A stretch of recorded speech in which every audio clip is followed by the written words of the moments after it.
Prontinho, pode iniciar. Boa noite, turma, tudo bem?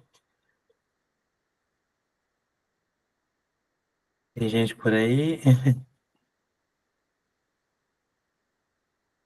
Então, vamos começar a nossa primeira aula hoje, né? A gente vai falar sobre operações unitárias. Todo o material básico que está aqui ele foi retirado da apostila, então vocês vão ter acesso a tudo isso lá.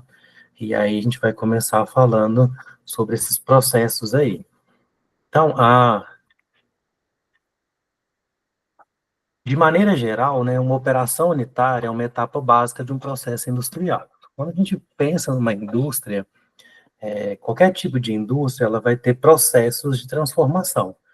Então, essa transformação, ela é realizada a partir de uma operação. E cada operação tem uma finalidade, um propósito. Então, essa processo é a operação unitária. Se a gente pensar em termos de definição, a gente fala que uma operação unitária define como cada uma das etapas sequenciais e individuais de uma linha de produção industrial que torna viável a produção de uma matéria-prima ou um produto final. Então, eu trabalho, né, na Bem Brasil, é uma indústria de batatas pré-fritas congeladas. Então, eu vou trazer muito dessa minha rotina por lá, para trazer um pouco de exemplos para vocês, porque é algo que eu vivo diariamente. Então, quando eu tenho lá um secador, por exemplo, que tem a finalidade de retirar a umidade e secar, eu tenho uma operação envolvida ali, e a sequência delas vai chegar no meu produto final. Sempre que surgir alguma dúvida, a gente pode chamar aqui, perguntar, não precisa guardar para o fim da aula, não. A gente pode ter uma conversa dinâmica e aí a gente vai conversando sobre as dúvidas que surgir durante a apresentação, durante a nossa aula. Então, assim, os processos ele vai envolver transferências, ou uma transferência de massa, ou uma transferência de calor, uma quantidade de movimento, né? Que é o que eu falei, por exemplo, se eu tenho um secador, ele está retirando uma umidade, ele está tirando uma porção de massa ali daquele processo. Se eu tenho algo que também tem um aquecimento, eu vou ter aí um congelamento, eu vou ter uma transferência de calor envolvida. Então, essa transferência ela pode ser interfásica ou ocorrer no meio de uma fase só, podendo designar transporte em vez de transferências. Então, tem esses termos aí também. Temos do que é uma transferência, do que é um transporte. E aqui a gente tem um exemplo sobre transferências de massas. Então, a gente pode pensar numa transferência líquido-líquido, por exemplo, numa extração líquido-líquido. Eu tenho uma solução, e essa solução tem algum composto de interesse. E é uma solução aquosa, por exemplo, o meio ali é aquoso.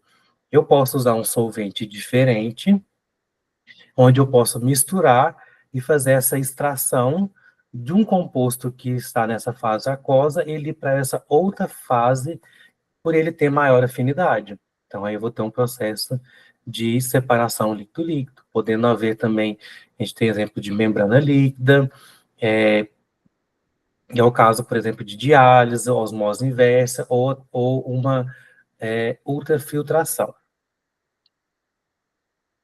Outro exemplo que a gente tem é, por exemplo, transferência gás líquido. Então, como o próprio nome já diz, né, eu vou ter um meio gasoso e um meio líquido. Então, a absorção gasosa é a absorção na interface de um gás, que é uma separação, por exemplo, por uma espuma. E aqui a gente fala de cromatografia gasosa, gás líquido. Cromatografia é uma técnica muito utilizada nos laboratórios, de modo geral, que é uma técnica de separação. Ela tem uma ampla afinidade em infinidades de aplicações. A cromatografia, ela é presente sempre quando a gente fala de compostos orgânicos, de uma análise de composto orgânico ou de uma identificação de um composto orgânico, o carro-chefe é a cromatografia. onde eu vou conseguir separar aquilo que eu tenho interesse daquele meio, e aí essa separação ela pode ocorrer de uma infinidade de formas. Na cromatografia gasosa, essa separação ela ocorre em virtude de um gás estar passando por ali e fazendo essa separação. A gente tem uma transferência líquido-sólido. Então, por exemplo, eu tenho uma adsorção, eu tenho algum material, que esse material é sólido. Vamos pensar numa esponja, onde eu passo uma solução, e algo vai ficar preso nessa esponja. Então, aí eu tenho uma transferência daquilo que estava líquido para esse sólido, que é a minha esponja. E aqui também a gente tem um exemplo voltado para a cromatografia líquido-sólido, onde eu tenho uma coluna. Nessa coluna, ela tem um recheio. Esse recheio, ele é sólido. Eu passo um líquido no meio dessa coluna e as interações que acontecem nessa coluna, elas são diferentes, o que faz com que esses compostos se separem.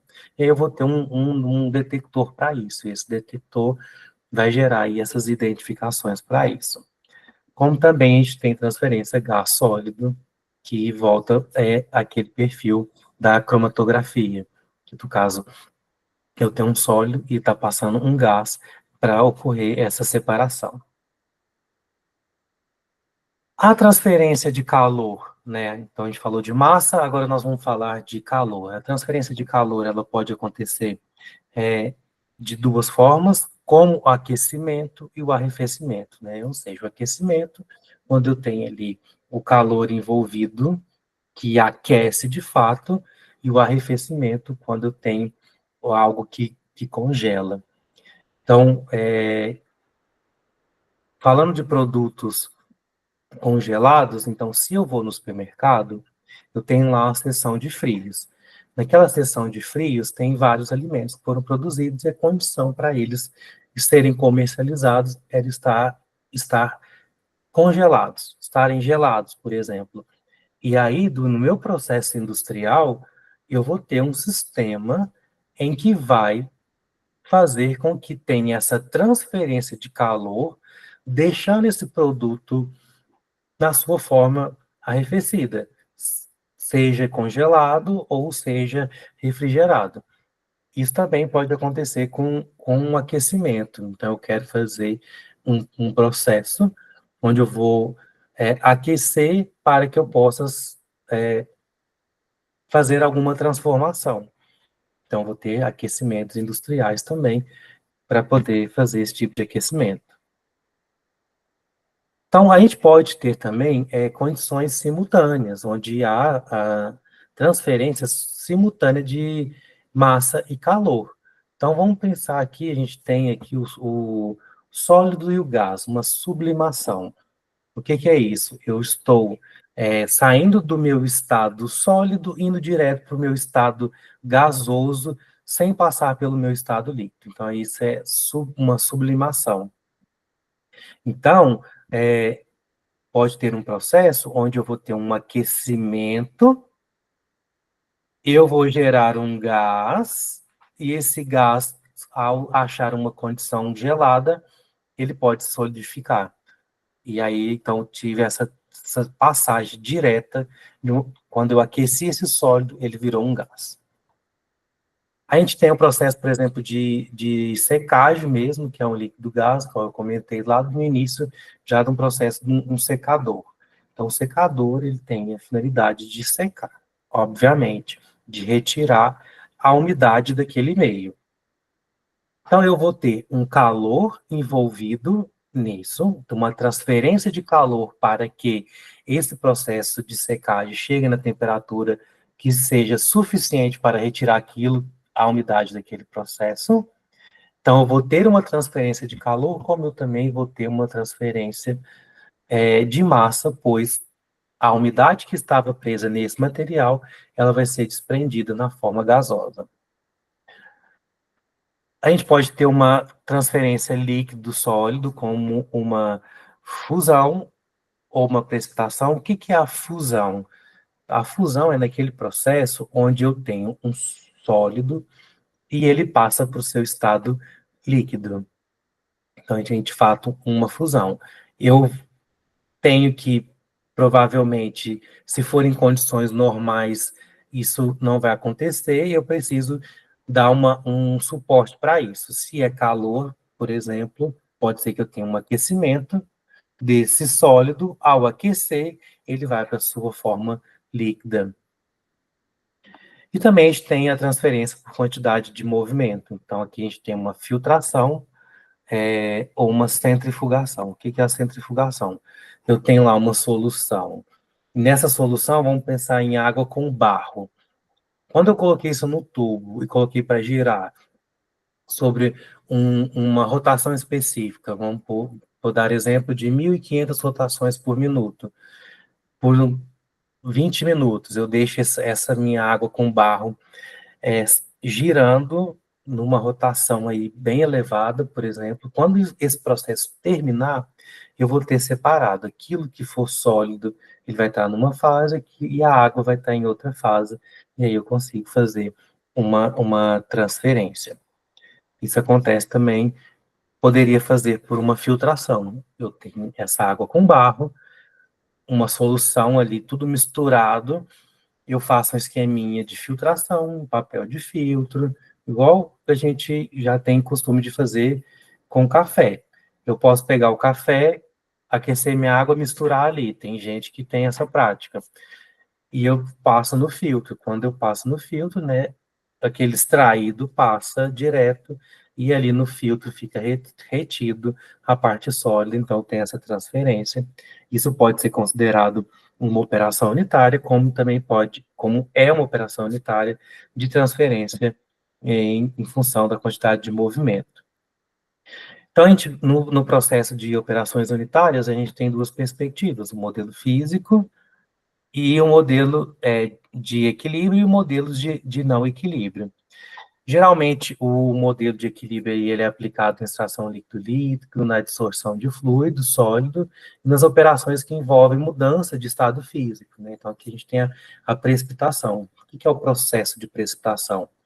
Eu tenho duas coisas que são líquidas, então aqui nesse becker eu tenho um líquido e na proveta um outro líquido. Quando eu misturo eles, eu formo algo que não tem solubilidade nesse meio, ou seja, eu formo um sólido. Ocorreu uma precipitação, algo que não é daquele, não estava inicialmente naquele estado. Então eu gerei um sólido.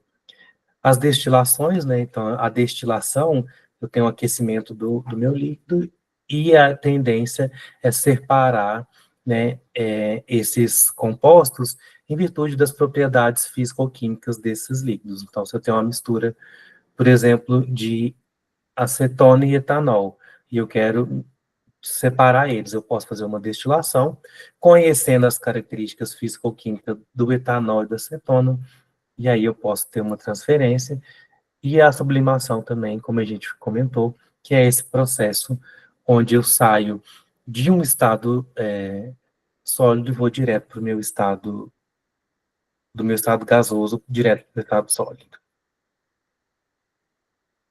Outras operações que são modelos de não equilíbrio, por exemplo, a diálise, a osmose inversa, a ultrafiltração, a separação por membrana líquica, a ultracentrifugação, eletroforese e cromatografia. Então, todos eles são processos, né, onde eu vou ter aí uma separação de duas substâncias, de dois materiais que estavam ali junto e eu tenho essa necessidade de estar separado, e aí eu vou usar algum artifício para isso. Então, pode ser uma membrana, onde ao passar algo ficou retido e alguma parte passou. Pode ser uma osmose inversa, que tem mais ou menos esse princípio também, e até mesmo a cromatografia, que foi algo que eu já comentei, que é uma técnica clássica de separação. Então, aqui a gente tem exemplos, por exemplo, extração líquido-líquido, a gente tem a cromatografia e o processo mecânico de filtração. Num equilíbrio interfásico. Então, a gente tem adsorção, precipitação, cristalização, fusão, destilação, sublimação. Quando a gente fala de processos aí, cinéticos, né, que envolve movimento, então a gente vai falar de cromatografia, eletroforese, diálise, osmose inversa. E quando a gente fala de processos mecânicos, a gente tem aí exemplo a filtração, a flotação, entre outros. E ainda existem algumas operações unitárias separativas, são aplicadas em partículas macroscópicas, baseado na ação mecânica do meio poroso, que é a filtração, a cromatografia em gel e a diálise, que é feita exatamente dessa forma. Tem aí partículas grandes, né, e um meio sólido poroso, onde eu consigo fazer isso. A filtração, a gente pode pensar no filtro de barro, como a gente conhece. A gente coloca a água, tem um filtrozinho lá, e a hora que ele desce por gravidade, e aí lá embaixo a gente tem apenas a água filtrada. Ou no arrastamento provocado por um fluxo de um fluido, por exemplo, a flotação. Eu ponho um agente ali, e esse agente vai ter um fluxo, e esse fluxo vai gerar esse processo de flotação, onde eu vou gerar duas fases, e uma fase vai poder ser separada. Porém, essas operações, por vezes, são denominadas operações mecânicas, né, porque são processos que outros processos de natureza que quer cinética. As separações obtidas por métodos de equilíbrio resultam das diferenças de distribuições de duas fases no equilíbrio dos componentes a separar. Já nas separações decorrentes da aplicação de técnicas cinéticas de não equilíbrio, resultam na diferença de propriedade cinética nos compostos de misturas. Então, aqui, ó, como velocidade de migração em um campo gravitacional elétrico ou térmico, ou velocidade de fusão, através de uma membrana. O que está querendo dizer aqui? Que quando eu tenho uma separação decorrente de aplicação de técnicas de não equilíbrio, ela resulta justamente nessa diferença nas propriedades cinéticas dos componentes da mistura. Então, eu vou levar em consideração que a velocidade ela vai ser capaz de realizar essa separação, enquanto que os obtidos por equilíbrio resultam na diferença das duas fases desses componentes que estão sendo separados. Na maioria dos casos, operações envolvem mudanças físicas e geralmente implica um processo de separação. Então, muitas das vezes, né, a gente vai usar aí algo para mudança física. Hein? Podemos falar claramente dos estados físicos dos compostos, que a gente tem o estado sólido, líquido e gasoso, e entre eles aí o intermédio sobre isso. E aí os processos de separação podem ser divididos em duas classes principais, que são os processos baseados em equilíbrios de fase e nos processos de separação mecânica. E aqui a gente tem um esquema em geral, um processo de separação. Então, a gente tem um agente separador, né? E aí vai ocorrer uma alimentação. Então, ele vai entrar, vai ter algum tipo de processamento, onde vai ou haver a separação, e aí eu tenho a saída dos produtos de interesse. Então, olha essa tabela que interessante. A gente tem uma operação que é a evaporação, está aqui nessas figurinhas. Eu tenho o A e o B. Então, a gente tem a mistura, né? A gente tem uma solução aqui no meio, e esse aquecimento faz com que eu perca esse solvente envolvido aí. Por exemplo, pode ser água. A alimentação, então, ela ocorre em meio líquido, o agente separador é o calor, o produto vai ser líquido mais vapor, uma vez que o aquecimento fez com que meu solvente fosse evaporado por volatilidade, então ele gerou um vapor. Um exemplo é na produção de concentração de suco de fruta. Então, eu fiz todo o meu processo ali para a produção de um suco, mas a minha indústria vende suco concentrado que o meu cliente vai diluir. Então, eu posso passar por um processo de evaporação e no final eu vou ter ali algo concentrado. A gente também tem, posso dar exemplo, no café solúvel. Como é feito o café solúvel? A gente tem o processo de preparar o café, então eu coloquei água quente no meu sólido ali, que é o café, né, uma extração líquido sólido, e eu gerei esse produto meu, que é o meu café. Mas eu tenho interesse em transformar ele em um café solúvel. O que eu posso fazer? Retirar toda essa água. E um processo que talvez pode ser usado é a evaporação. Já a destilação, e aqui a gente tem um exemplozinho que eu tenho no balão de destilação, duas substâncias, que ao ser aquecida, ela vai para o seu estado vapor. O estado vapor, ele vai chegar num ambiente onde eu tenho diferenças de temperatura, então, por ele ser mais gelado, ele vai condensar. E aí eu vou ter recolhido do outro lado o meu produto, que no caso vai ser líquido, mas ele passou por dois estágios. Ele estava líquido, eu aqueci, ele gerou vapor, e depois foi de novo condensado e voltou ao seu estado líquido novamente.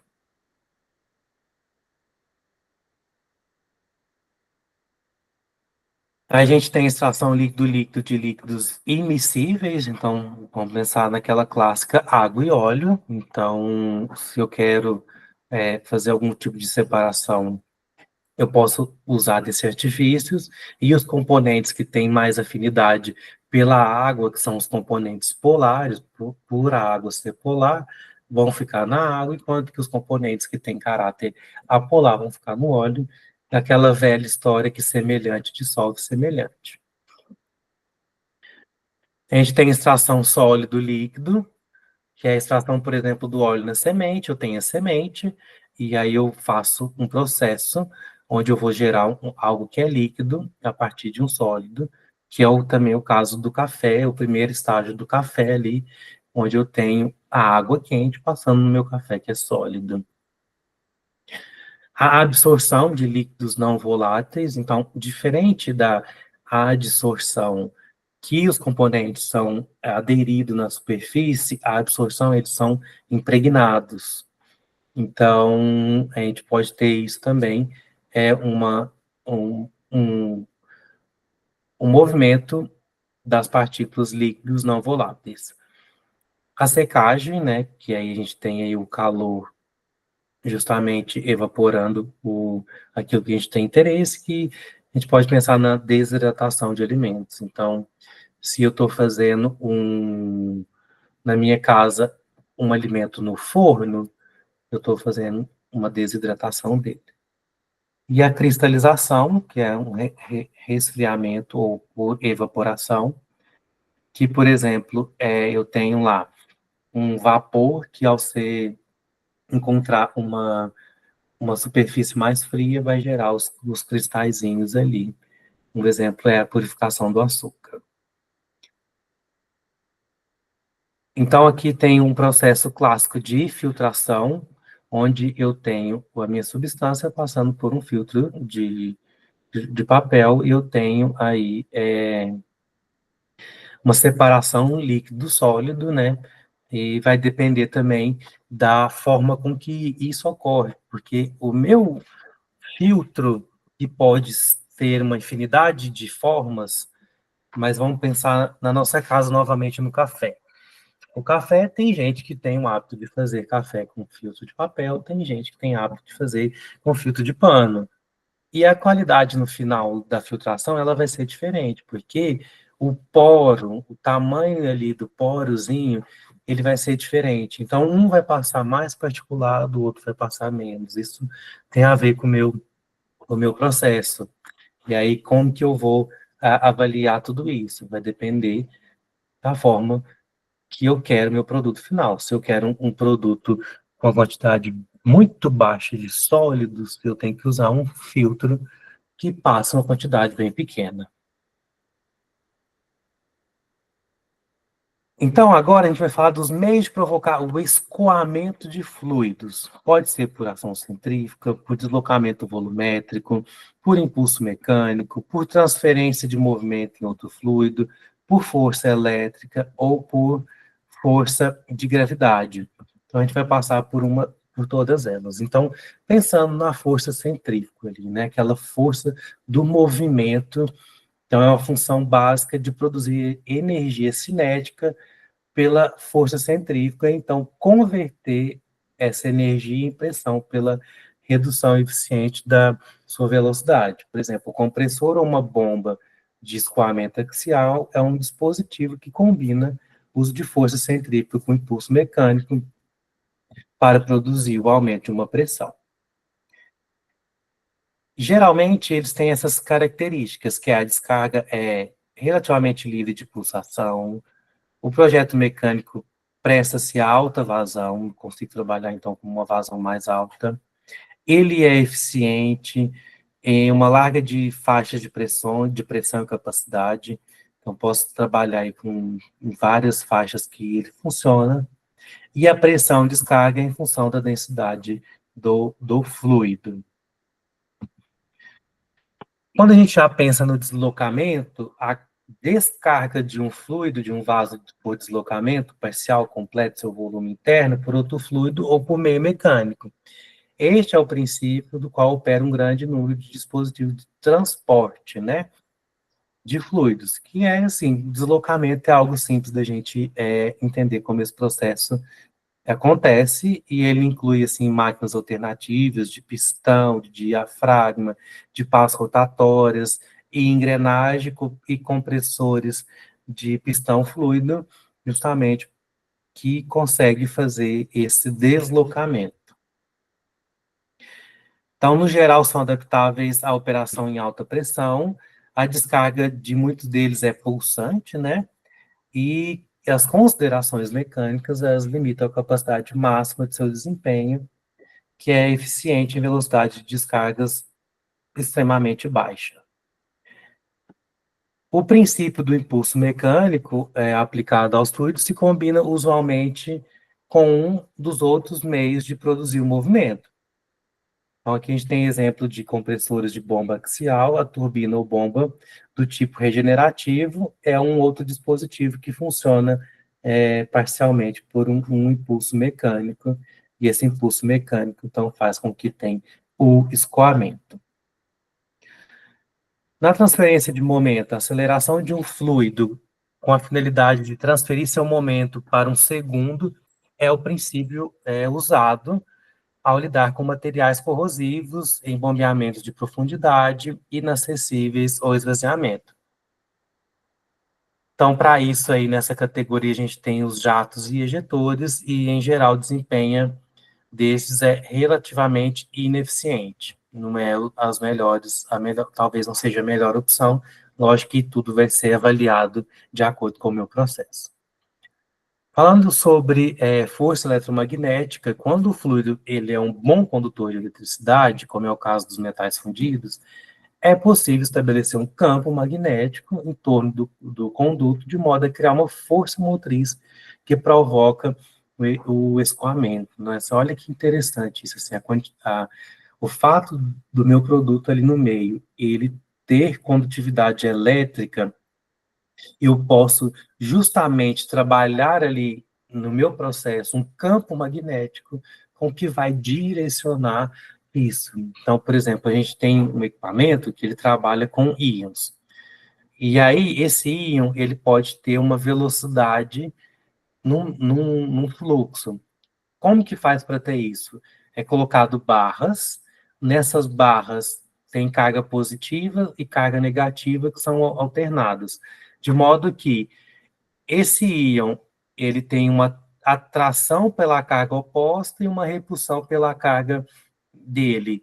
Então, ao combinar isso e alternar essas cargas, faz com que eu tenha esse movimento, e aí é devido a fato dele ter cargas e ser um condutor de eletricidade. Então, ele foi basicamente utilizado em reatores nucleares. Sobre a seleção de bombas. A seleção para qualquer... Sempre quando a gente vai fazer um trabalho numa operação unitária, que a gente precisa escolher um equipamento que vamos utilizar naquele processamento, naquela transformação, naquela operação que eu estou interessado. Precisa ser de muito conhecimento, e é lógico que a gente tem que ter um time envolvido nisso.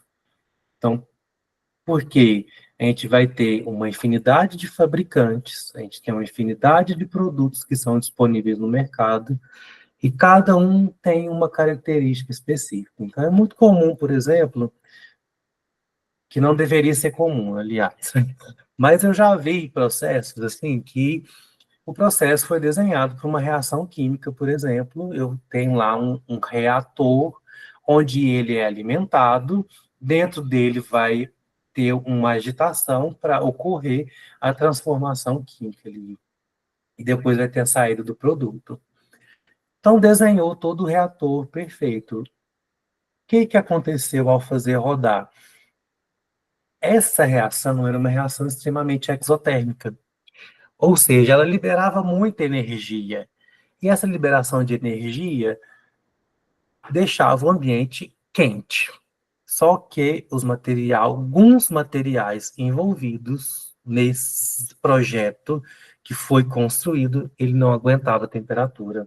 E aí o processo não funcionou, tendo que remodelar em virtude de um erro de avaliar o processo todo.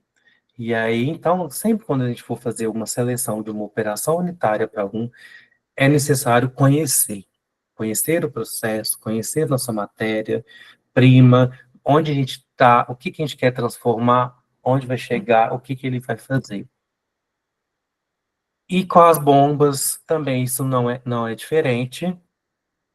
E a gente tem que levar em consideração problemas, por exemplo, de corrosão que existe no material. Então, se eu tenho uma bomba que vai trabalhar com fluido, esse fluido aí, ele é um fluido muito ácido, por exemplo, será que esse ácido vai pegar algum componente dessa bomba que vai dificultar o processo a longo prazo? Vai corroer todo o processo, vai perder eficiência até que ela não funcione mais? Então, precisa ser muito bem avaliado. Então, para deslocar um fluido ou mantê-lo em escoamento, é necessário adicionar energia, sendo o equipamento capaz de fornecer energia ao escoamento do fluido é denominado bomba. Então, para a bomba, a gente vai ter uma energia elétrica, que vai transformar em uma energia mecânica para que ocorra esse escoamento. E aí, a gente tem que levar em consideração um monte de fatores. E aqui a gente tem alguns deles, ó, que é a altura que o fluido é elevado, o comprimento da tubulação, o diâmetro da tubulação, da vazão, das propriedades físicas do fluido. E as bombas e compressores e ventiladores são avaliados em função de 4 características, que é a capacidade, que é a quantidade de fluido descarregado por unidade de tempo e vazão, ou por pressão, que é frequentemente expressa em altura, por potência, que é a energia consumida por um determinado tempo, ou por eficiência, que é a energia suprida ao fluido por energia absorvida pela bomba. Então, os tipos de bomba. Então, bomba de deslocamento positivo, a gente vai ter aí, aproximadamente 20 RPM de rotações por minuto, envolve movimentos de vai e vem de um pistão com escoamento intermitente, né? Então, a gente tem um pistão que ele vai acionando para que ocorre. Então, o que está falando aqui, para cada golpe de pistão, um volume fixo de líquido é descarregado pela bomba. A taxa de fornecimento do líquido é em função do volume varrido pelo pistão no cilindro e o número de golpes que os pistão dá por unidade de tempo. Um exemplo, então, é a bomba de pistão e êmbolo de alta pressão. E aí vai levar em consideração várias formas, por exemplo, para eu calcular a eficiência volumétrica, eu preciso do volume deslocado sobre o volume total do cilindro. Para eu avaliar a eficiência mecânica, eu vou avaliar a energia suprida pelo fluido sobre a energia suprida pela demanda, que menor ou igual a 100%, né, devido à perda por atrito mecânico e atrito do fluido. Pode ser simples ou triplex. As aplicações delas, tem aí aplicação para o mapeamento de águas de caldeira, para pequenas capacidades, pode ser usada com vazões moderadas. A vantagem é que pode operar com líquidos voláteis e são capazes de produzir pressões muito altas. As desvantagens é produzir um fluido pulsante, né? Então, a gente tem aí um fluido pulsante, talvez isso vai oscilar no meu processo. A capacidade de intervalo limitado, ocorre com baixa velocidade, em torno aí de 20 rotações por minuto, e geralmente precisa de mais manutenção. Enquanto que as bombas de deslocamento positivo, elas são rotativas, elas já trabalham aqui em aproximadamente de 100 a 150 rotações por minuto. Depende de um movimento de rotação, resultando no escoamento contínuo. O rotor da bomba provoca uma pressão reduzida no lado da entrada, o que possibilita a admissão do líquido na bomba, feito da pressão externa. À medida que o elemento gira, o líquido fica retido entre os componentes do rotor e da carcaça da bomba. Finalmente, após uma determinada rotação, o líquido, então, é ejetado. Quais são as características? Provoca uma pressão reduzida. A vazão do fluido é em função do tamanho da bomba e da velocidade de rotação. Fornece vazões quase que inconstantes, né, diferente daquilo que a gente tinha visto no outro. Eficiente para líquidos viscosos, graxas, melados e tintas, né? Então, a gente tem que essa alta viscosidade, ela pode se dificultar no trabalho de operação da bomba. Opera em faixas de moderada pressão, pequena capacidade de pequena e média, e as faixas de pressões de 300 psi. A gente tem bombas de engrenagem para óleos, podem atuar externamente, atuam em sentido contrário, ou internamente, só com rotor motriz. Rotores lobulares é constituído por parafusos helicoidais, cavidades caminhantes. A palheta são utilizadas para fluidos poucos viscosos e bombas peristálticas atuam com pequena vazão de caráter acético, né? Então, a bomba peristáltica, ela vai girando e aí o que está naquele fluxo ali, ele vai sendo transferido. E tem diversas aplicações, né? Então, todas as indústrias aí, alimentos, farmacêuticos, de petróleo, utiliza uma infinidade de bomba. Aqui a gente tem só um exemplo de uma bomba de centrífuga, né, que é utilizada na indústria de processo. Ela opera com vazão constante, simplicidade de modelo, pequeno custo, manutenção baixa, barata, tem uma flexibilidade, opera com fluidos com sólido suspenso. Ela constitui duas partes, né, a carcaça e o rotor, e o fluido entra na vizinhança do eixo do rotor e é lançado para a periferia pela ação centrífuga. Então, a gente tem a energia cinética, que aumenta do centro da periferia do rotor. Essa energia cinética, que é do movimento, é convertida na pressão quando o fluido sai do motor para a carcaça espiral. A bomba centrífuga, ela converte a energia mecânica na energia do movimento. O rotor, que é o coração da bomba, é constituído de paletas ou lâminas conformadas de modo a proporcionar um escoamento suave. A carcaça transforma a energia cinética em carga de pressão com pequena perda por turbulência, serve de contentor para o fluido, oferece entrada e saída. A voluta, o rotor, descarrega o fluido num canal da área de seção reta, contínua e crescente, e o difusor, que são aletas estacionárias que oferecem ao fluido um canal de área crescente desde o rotor até a carcaça. Para a operação, elas operam com velocidade constante e depende da pressão total do projeto e das condições de sucção. Então, assim, a gente percebe que existe uma infinidade de bombas com infinidade de aplicação e muitos conceitos envolvidos no próprio funcionamento de uma simples bomba. Então, reforça aquela ideia da gente conhecer nosso processo, entender o que está sendo feito, de onde eu estou saindo, para onde eu vou chegar com essa operação, para eu desenhar exatamente aquilo que precisa para aquele processo. Falando então dos ventiladores e sopradores, as, as pressões são relativamente baixas, os volumes de gás na entrada e saída são essencialmente movimentadores de gás, né? E é muito simples da gente imaginar um ventilador e um soprador, assim.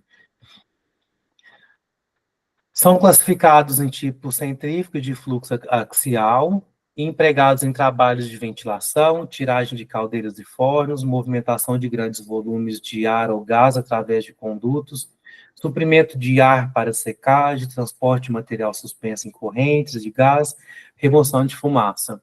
Muito simples a gente pensar nessa operação. Então, eu tenho uma fumaça no meu processo e eu preciso retirar ela. Então, eu vou ter um processo ali que vai simplesmente, com a energia do movimento, fazer com que isso escoe para um determinado lugar, com condições controladas, obviamente. Então, os ventiladores, a gente tem centrífugos, a gente tem três tipos, são ventiladores de pá reta ou de chapa de aço, de lâmina curvada para frente e de lâmina curvada para trás, que vai ser justamente o meu processo que vai ditar qual que é o melhor para aquela aplicação. Os ventiladores de fluxo axial, a gente tem dois tipos. Em geral, a gente tem de disco e hélice. Os de disco têm lâminas planas ou curvas semelhantes às dos ventiladores comuns domésticos que a gente tem em casa. E usam-se geralmente para circulação geral ou trabalho de exaustão sem dutos. Os tipos de hélice têm pá semelhante às aeronáuticas e pode até ser de dois estágios. Então, aqui também tem um linkzinho que está lá na apostila com o vídeo do YouTube, para que vocês possam avaliar um pouco melhor e ver o vídeo de como é o funcionamento. O caminho mais próprio a seguir é dos fabricantes, dados completos do trabalho a ser executado e deixá-lo especificar os ventiladores que garantem ser os mais econômicos para a obra. Novamente, a gente volta naquilo que eu venho falando, que a seleção do ventilador, ela vai depender do meu processo. Então, eu preciso conhecer, entender o porquê que eu preciso usar ele, que aí eu vou avaliar com o meu fornecedor a melhor especificação que atende aquele determinado processo e, obviamente, que a gente está buscando algo que seja mais econômico, né? E que atenda aquilo que aquela operação exige. Sobre a compressão de gases, agora, os principais fatores, quando eu vou pensar no compressor, eu tenho que levar em consideração vazão, carga, pressão, limitação de temperatura, sistema de vedação, método de lubrificação, consumo de energia, facilidade de manutenção e custo. Por isso que, na minha operação, que utiliza compressão de gases, e eu tenho um compressor, novamente, a gente cai naquela de conhecer muito bem esse processo para poder selecionar da melhor forma possível. Então, a gente tem exemplo aí que utiliza compressores como a síntese da amônia, né? A gente tem aí a geração do gás nitrogênio, do gás hidrogênio, para que eles se combinam e formam o gás a amônia. Então, a gente tem aí compressor que ajuda esse processo. Em processo de refrigeração, envolve a compressão, resfriamento, subsequente expansão e aquecimento do refrigerante. Então, se eu tenho uma operação onde eu preciso esfriar, eu vou ter uma bomba, né, eu vou ter compressores, e esses compressores vão ajudar nesse processo. A separação do gás oxigênio, do gás nitrogênio do ar, ela é realizada pela destilação do ar liquefeito produzido no processo de refrigeração. Então, eu tenho aí o ar atmosférico, ele é composto por uma parte de oxigênio e uma parte de nitrogênio. Para eu poder separar isso, né, eu vou fazer uma destilação do ar liquefeito, ou seja, né, o ar liquefeito, esse ar, ele vai ser gerado na sua forma líquida, tem uma transformação para que eu tenha um ar líquido que vai ter essas misturas ali, e aí a gente tem do processo de refrigeração. Sobre o transporte de sólidos, para a escolha do transportador correto é necessário ponderar diversos tipos de modelo e tamanho. Então, o primeiro critério é a manejabilidade, mas não se deve deixar de assinalar o grau de perfeição do desempenho que pode obter. Então, assim, o transporte de sólido, eu posso pensar em várias coisas. Por exemplo, uma esteira. Tem esteira onde vai passar sólidos ali. E aí eu vou ter que estudar meu processo novamente, porque a capacidade é o fator primordial da minha escolha. Se eu vou passar algo muito leve, será que eu preciso de uma esteira tão forte assim? Agora, se eu vou passar algo muito pesado, eu preciso de uma esteira muito forte para não comprometer o meu processo industrial. Então, elas podem ser de diversos tamanhos, grandes, pequenas, para transportar uma infinidade de materiais, e aí cabe ao meu processo. Será que vale a pena eu ter uma esteira muito grande, ou ter esteiras menores que o material passa para o outro? Então, precisa ser estudado. Aqui a gente tem o transportador parafuso, que é uma hélice, então, comum do pessoal fala assim, que é uma rosca. Então, entra um material, ela vai girando, e ao girar, ela vai transportando esses produtos, assim. Tem que tomar cuidado, porque ela não pode trabalhar com velocidades elevadas, porque o fato de ter velocidades elevadas, esse movimento pode ser abrasivo. Então, as propriedades físicas e químicas devem ser consideradas para a gente ter a fluidez. Também a dureza e o tamanho dos fragmentos. Se eu vou ter algo ali muito duro, pode gerar algum problema. E os efeitos químicos, né? Tem coisas que, devido a esse processo de girar e aquecimento, pode ou gerar calor, ou pode gerar algum tipo de corrosão, pode ter algum tipo de degradação.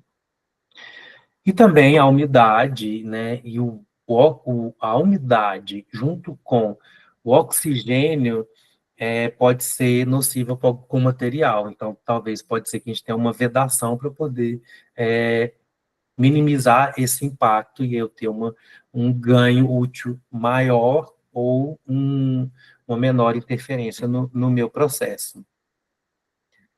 Então, havendo necessidade de pequenas alterações de velocidade, basta a troca das polias e de engrenagens, que aí eu vou ter a minha unidade motriz. Isso é o material que eu separei para hoje. Alguma dúvida sobre isso? Todo esse material ele está previsto lá na apostila, e aí vocês podem também consultar a apostila para poder estudar sobre essa aula.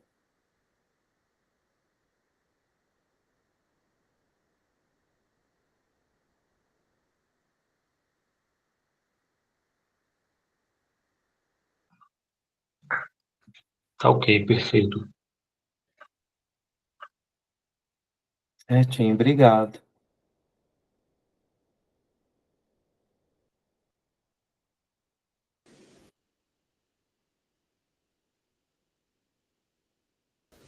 Certinho.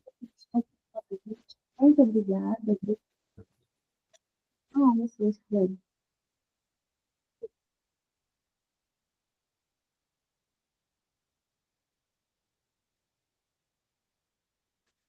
Terminou?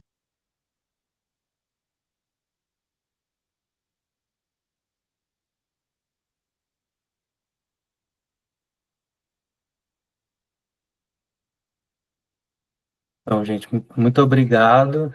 A gente vai conversando aí sobre as atividades, tá bom? Obrigado. Até a próxima. Valeu, boa noite.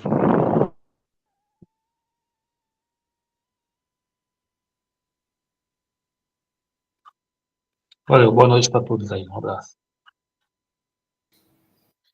Beleza, boa noite.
Ah.